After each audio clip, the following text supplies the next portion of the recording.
The Lawnmower Man is a science fiction horror directed by Brett Leonard. The film was co-written by Leonard and producer Jim Everett. Released in theatres on the 6th of March 1992 on a budget of approximately $10 million. By the end of its theatrical run, the film gained just over $32 million, 3 times its estimated budget. Because of its gained revenue, The Lawnmower Man was regarded as a moderately successful film and was generally praised for its then groundbreaking CGI and animation. The CGI effects for The Lawnmower Man were created by Angel Studios. The supervising sound editor was Frank Serafine, who was responsible for creating the sound design for Disney's Tron in 1982. Convincing them for a very low budget to do these visual effects was about they would get promotional value from it.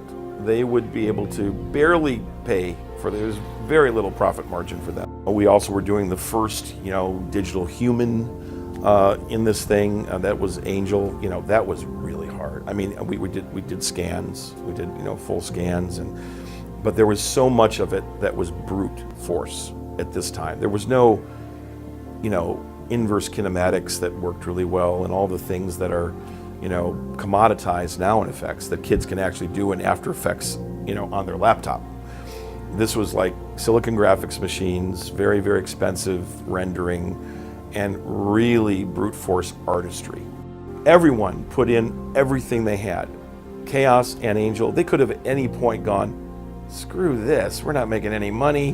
What the hell are we doing? We're banking our companies on this. We're maybe like bankrupting our companies, because there was no contingency. There was no there's more money to come. There was none of that. People can look at the film now and say, well, those effects are dated. One thing I would like to talk about a little bit is the fact that there hasn't been a lot of effects that are in that style, what I would call cyberdelia, which is utilizing computer graphic effects in a way that is abstract, in a way that is more stylized, not going for photorealism. That was the thing we had to do as a design mandate, because there was no way we were going to be able to pay for photorealistic computer graphic environments in this film. And of course it fit the design and the subject matter of the film being about simulated realities, a sort of a nascent medium that was creating simulated realities that were abstract in nature. I am God here. Angel Studios was founded in 1984 and went into the gaming industry in the 90s. The company was acquired by Take-Two Interactive in 2002, of which Rockstar Games is the parent company, which also became Rockstar San Diego in 2002, of which are famous, of course, for creating the hugely successful Grand Theft Auto series, the Max Payne series, and Red Dead Redemption 1 and 2. During its advertising stage, The Lawnmower Man has Stephen King's name attached to it. I remember seeing the trailer and poster advertising it under the name Stephen King's The Lawnmower Man, which at the time made the film more appealing to me. However, King sued the producers for attaching his name to the film and stated in court documents that the film bore no meaningful resemblance to his story. King's short story of the same name was first published in May 1975 and reissued in his 1978 anthology, Night Shift. King's short story is about regular man Harold Parkett, who hires Pastoral Greenery, a landscape service, to mow his lawn. A pot-bellied man turns up to Harold's house, whom Harold later finds him controlling the lawnmower with his mind, while naked on all fours eating the grass behind the mower. Turns out the man worships the god Pan, and eventually kills Harold with the lawnmower as a sacrifice to Pan. There was a faithful adaptation made in 1987 on a budget of $5,000, which was shown at the New York University Horror Fest in 1989. The 1992 film starts with Dr. Angelo, also known as Larry, who has been working on a secret government project at VSI, Virtual Space Industries, involving virtual reality, and is controlled and funded by the shady agency known as The Shop. Experimenting on chimps with nootropic drugs with aggression factor known as Batch 5, the virtual simulator at VSI, along with the drugs, enhances their intelligence. Larry discovers his most advanced chimp, Roscoe 38, was killed during an attempted escape, but not before he killed a guard during the escape. Sebastian Timms, the project supervisor and head at VSI, whom is also connected to the shop, suggests to Larry to take a hiatus while they restructure things at VSI after Roscoe 38's death, and Larry reluctantly agrees. During his rest from VSI, Larry hypothesizes what possibilities his intelligent enhancement program could do to a human, but Larry needs the perfect subject. Local town landscape gardener Terry McKean employs simple-minded handyman Jobe Smith to mow the town lawns. Jobe lives in a shed on the local church grounds and is looked after by Father Francis McKean, the brother of Terry. Father McKean is very stern and strict, whom also takes advantage of Jobe. Jake, the local gas attendant, also picks on and makes fun of Jobe at any chance he can get. Jobe's best friend is 10-year-old Peter Parkett, whose father is a drunk, violent man who abuses Peter and his mum. Peter's father hates him spending time with Jobe, thinking he will become stupid if he spends too much time with him. One morning, Larry watches Jobe mowing his lawn and offers Jobe a chance to be smarter so people couldn't take advantage of him. Jobe agrees. After a few basic tests, Larry gives Jobe a shot of the newly revised version of the Batch 5 project drug without any of the aggression factors. The results are surprising and enthusiastic. Very soon after, Larry sees improvements in Jobe's cognitive abilities, as do other people. Larry convinces Timms to allow him to use the facilities at VSI to take Jobe further in his treatment. Jobe dramatically excels, surpassing Larry's intelligence. There are unforeseen side effects to the drug and treatment. Jobe starts to develop abilities like telepathy and telekinesis, to which Timms is also a witness to. Mr. Director, the head of the shop, instructs Timms to reintroduce the original Batch 5 formula without Larry's knowledge. From there on, Jobe's treatments and personality take a dark turn, and Larry can only stand by and watch the horrors unfold. The story and concept of the Lawnmower Man are very good, which were inspired by the 1959 novel Flowers for Algernon by Daniel Keyes, which also deals with a mentally disabled man whose intelligence is technologically boosted to a genius level. There was a made-for-TV adaptation of the book in 2000, starring Matthew Modine. I saw The Lawnmower Man twice in the cinema during its release, and like many was blown away by the CGI effects and animation. To me, it's a spin on the classic Mary Shelley Frankenstein novel, with a scientist creating a monster he ultimately cannot control. My first film was a film called The Dead Pit, and the film did well. It was made for a very low budget, but we shot it in 35. I pulled all kinds of favors in. And my partner Jamil Everett and I, we co-wrote it, I directed it, and she produced it. And that caught the eye of Bob Pringle and Steve Lane, and they had this short story called The Lawnmower Man. They had the rights to it. Their ideas about what they wanted to do with it were initially they wanted to be about a serial killer that ground women up for fertilizer. This is not the kind of film I wanted to make. So I had been living in Santa Cruz, California after I moved from Toledo, Ohio, and I was suddenly thrust into this community of people like Steve Jobs and Steve Wozniak and a man named Jaron Lanier. And Jaron Lanier introduced me from this place, this actually event called the Cyberthon, which was a 24-hour event in San Francisco where you went and experienced all these cyber innovations. And I met Jaron, and I experienced very nascent virtual reality. And I just instantly saw the extrapolation possibilities here. If you could extrapolate that in a cinematic sense, it could be a tremendously interesting subject matter.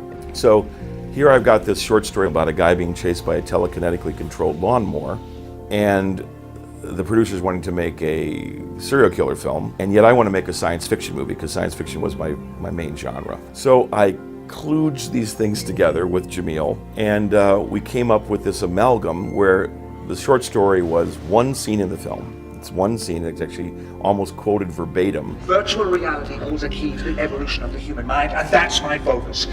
This is something I know. We basically used the idea that he had telekinetic powers.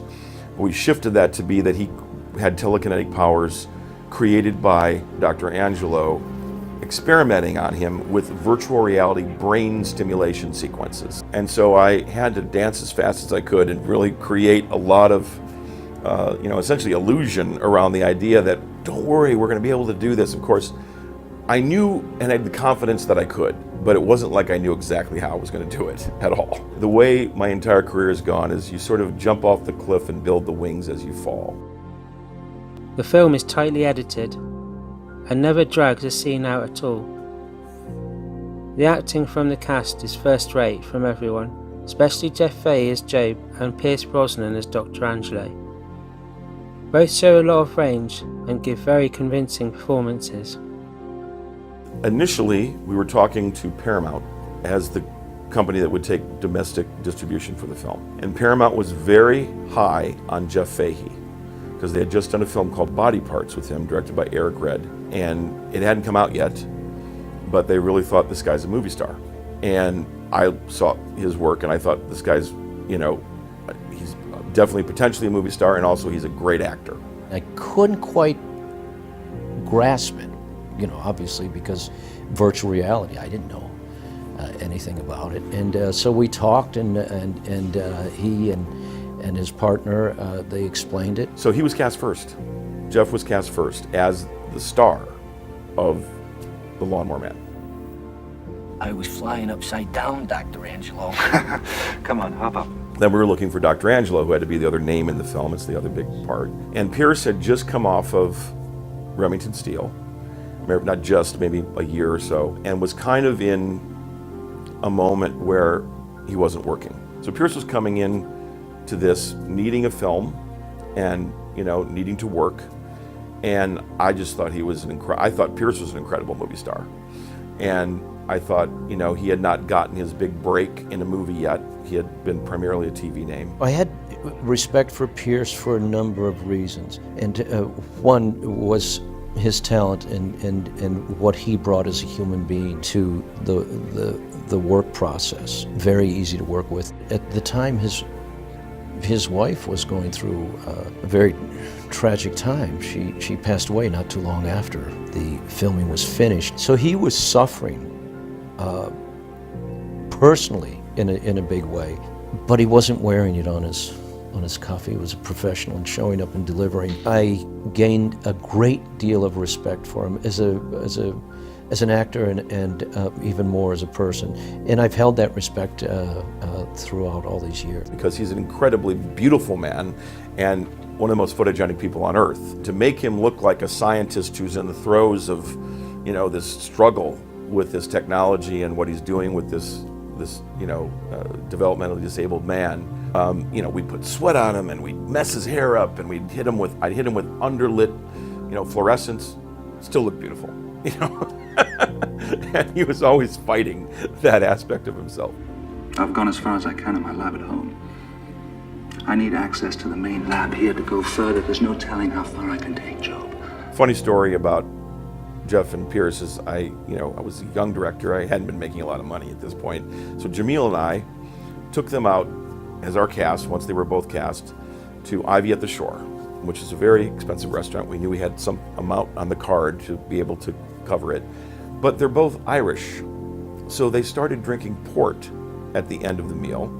And little did I know that each little glass of port was $80. And they're throwing them back, and I'm just like thinking everything's great, and of course I get the bill, and it's like gonna blast my card. So I had to go home and get money and bring it back to cover the meal at that time. And one of my first Hollywood lessons, don't take Irish actors out to drink. One of my early teachers and coaches, acting teachers, was a Russian woman named Mira Rostova. And one of the early guides she gave me about acting was try to remember the time when you were a child before you were told no. And then take that and be responsible as an actor for your actions, but remember as a child with sounds and movement and the things you wanted to do before the adults told you no, because it was all that period of exploration. And so I applied that to Jobe. We'd shoot this scene in the morning, and 3 hours later we're shooting a scene where at one moment it's the early stages of Jobe, and then an hour later you're shooting Jobe after he's become this amazing, incredibly intelligent individual. So what I did with that is I broke the whole film down in all the scenes and used index cards. And what I would do is I would use for the early character, which I called Jobe, I would put a light blue marker on that scene. And then for the middle development of the character, I would put a blue. And then for when he became the monster, as it were, there was a dark blue with a red circle around it.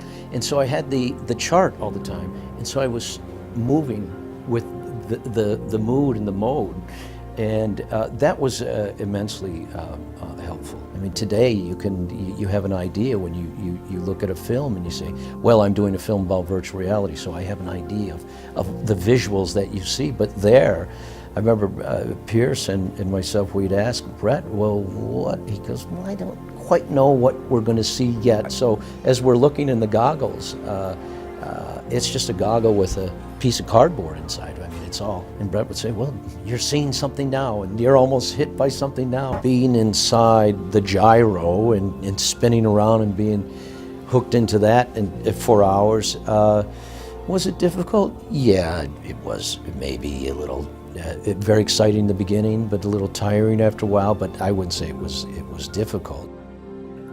Director Brett Leonard clearly had a vision and story he wanted to tell, and was happy with his 2-hour 21-minute cut of the film, but Robert Shea, head of New Line Cinema at the time, wanted 38 minutes of the film removed from the final cut, which would reduce it to 1 hour 48 minutes for its theatrical release. Shea claimed the reason for this was mainly due to being able to show more of the groundbreaking CGI and animation, that the longer version would slow the film down for a cinema audience.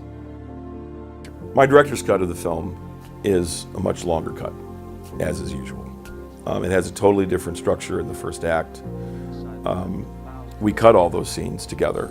And they had to sell it, so there were screenings for various people, and in the end, New Line Cinema were the ones that bought the film and said they wanted to come on board to distribute the film. But when they acquired the film, we were late in the stages of editing, and Bob Shea, who ran New Line, came to the editing room and screened the film again with us with the intent of giving us notes and changes. And I'll never forget, he said, "Don't cut effects, cut conversation."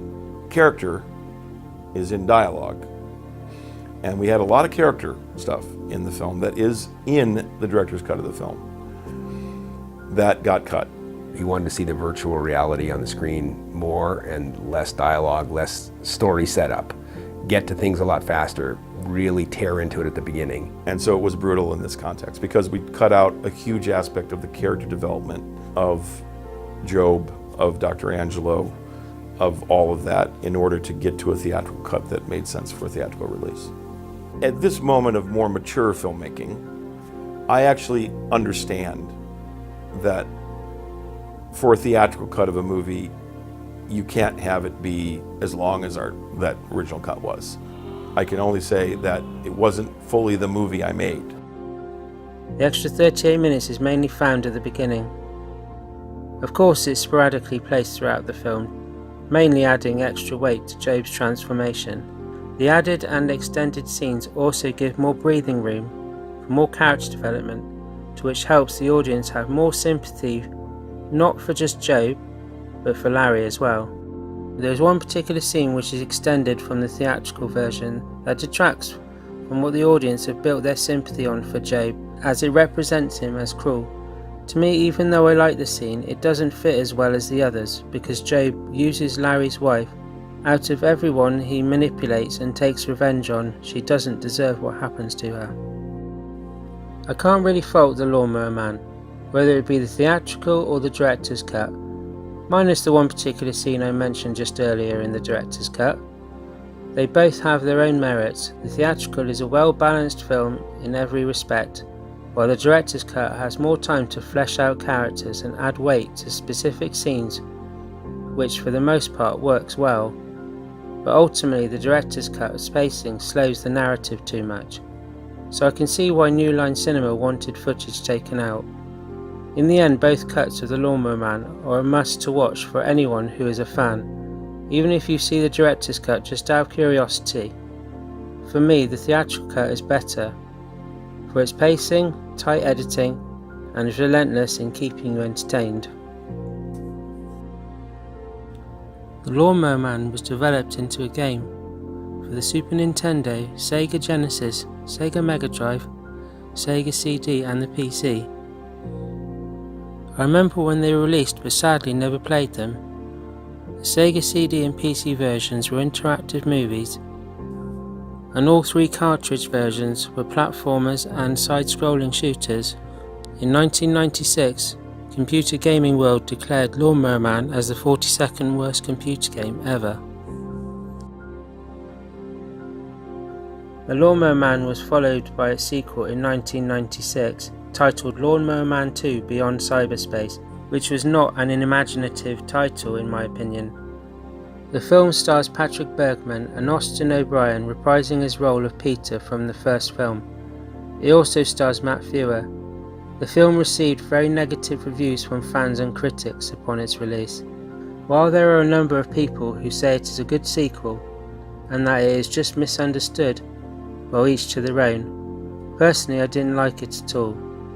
With its weak narrative, passable acting and uninspiring plot, Jeff Fahey and Pierce Brosnan were wise to avoid this abomination. Throughout the years, The Lawnmower Man has been released on various home video formats: VHS, Laserdisc and DVD. Both cuts were released on VHS and Laserdisc, but only the theatrical was released on DVD to my knowledge. In 2017, Shout Factory released The Lawnmower Man on Blu-ray in the form of a 2-disc collector's edition. For this first time together, both the theatrical and director's cut, each version are from an original camera negative filtered through a 4K scan. For both cuts of The Lawnmower Man, there are an ample amount of extras, each with different commentary tracks and behind the scenes videos, deleted scenes and TV spots, and a theatrical trailer, and more. This collector's edition is a must for fans of the film and science fiction in general, with a great video transfer and very immersive audio which surpasses its DVD counterpart in every way, and with plenty of extras to please most. I highly recommend this Blu-ray release. My final thoughts and overall view of The Lawnmower Man are that it is a smart, well-paced, very well-acted sci-fi horror film which uses fantastic CGI for its time. The story is very well constructed and has a disturbing message not to tamper with the human mind without thought of consequences. Of course, I'm not saying that using technology could turn people twisted and dangerous like Jobe Smith, but we as a race are consistently searching for ways to better ourselves, our way of life. We should tread carefully, and as we move forward into the future, we are becoming more dependent on technology. If you enjoyed my video, please hit the subscribe button and press like. And if you want to be notified of any future videos, please press the notification button, as it will really help my channel out. Thanks very much guys.